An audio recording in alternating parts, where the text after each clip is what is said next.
Hello, YouTube. It's Utopian Buddha. I'm here with Zach. He is a resident in the ashram.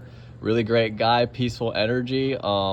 So I'm just going to ask Zach some questions, and I'm curious as to what he's going to say. Let's see where this conversation goes. All right, so first question, Zach. What is God to you? What is God?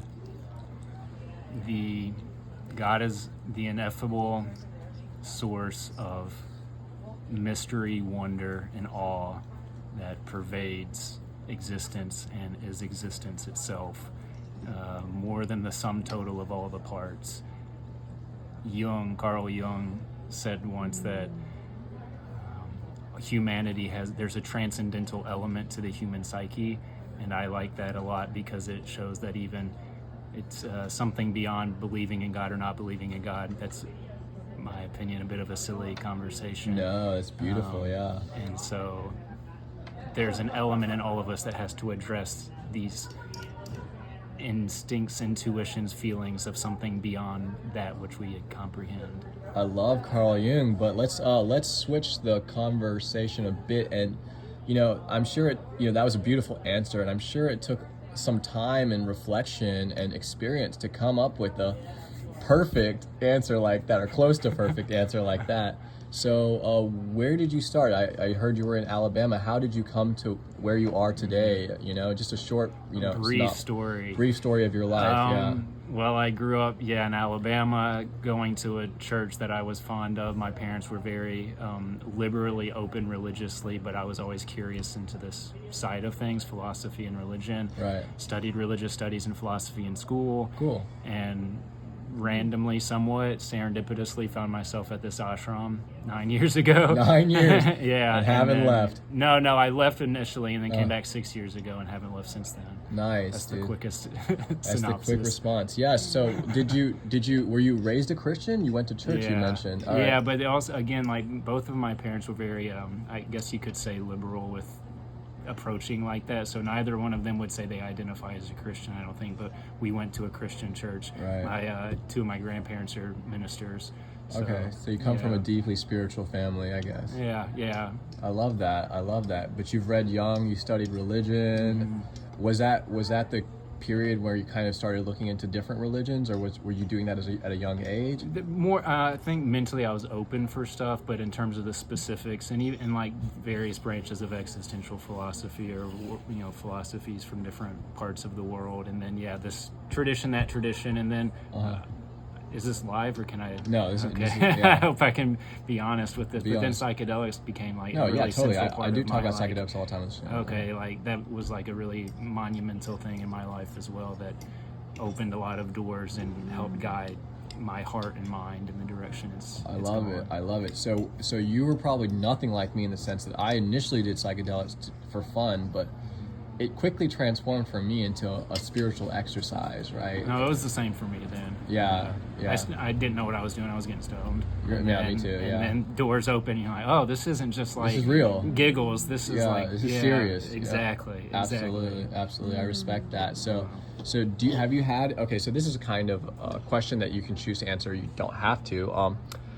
Have you had any spiritual awakenings that have been profound for you, and what did you experience, and what were the consequences of that awakening, right?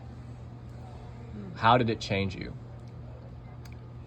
Yes, the best I could say, especially without trying not to ramble for several minutes. We're good. Take your time. I think the biggest thing I've taken away from a few particularly important experiences, both with or without additional help, was the certitude that there is something more. Yes. That it's not ideas or beliefs, or I would personally say not even faith or any of that. Yeah. Like, I just know, I see it, I feel it, I know it's there, and even like right now, there's something to experiencing existence since those experiences that I know is deeper and brighter and more profound and full of that divine aspect of unconditional love, forgiveness, compassion, all these divine virtues. I love it. Yes. So God is love to you, huh? Yeah, simply put. I mean, to me, the simplest stuff is the best, honestly. Yeah, it sounds kind of like corny or cheesy sometimes, but for real, and I think can't remember what's text now, but Ambe Shivam, God is love, love is God. Yeah. That's the beginning chapter to one of the sutras. I can't remember now. Yeah. But yeah, That's why the Carl hippies had Jung, it right. the hippies did have it right. And so did Jesus, and so did the Buddha, right? Yeah. Yeah. So, but I was really, Carl Jung really influenced my perspective on that, in the sense that what really opened my eyes was when I was reading his book. I don't remember which one, but he basically talked about how God was the unity of opposites, right? Mm-hmm. And that is love, right? That's love. So I really explored that a lot.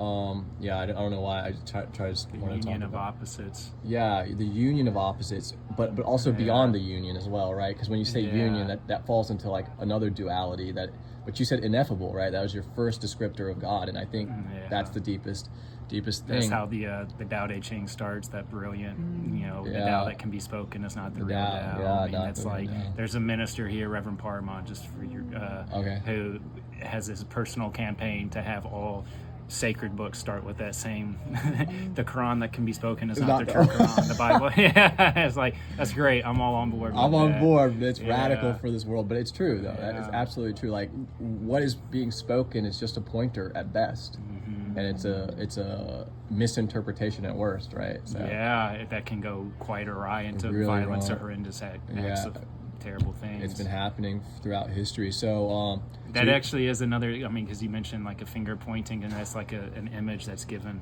of the different paths are like fingers pointing to the moon. Right. And in my mind, the thing that's always stood out with that is just how far away the finger is from the moon. That is so deep. It's like that is so deep. Enormously far away. It's not like it's the finger that. and it's like right there. It's so close. It's, no, the finger and the moon are like so far away. Apart, So it's something. The finger's something, but it's not the thing. It's not the moon. It's not the moon. Honestly, I want to end with that. That was beautiful. All right, thank you so much, Zach. Thanks, we love you, and Yeah, this was a lots of great love. one. All right, talk to you later, bro.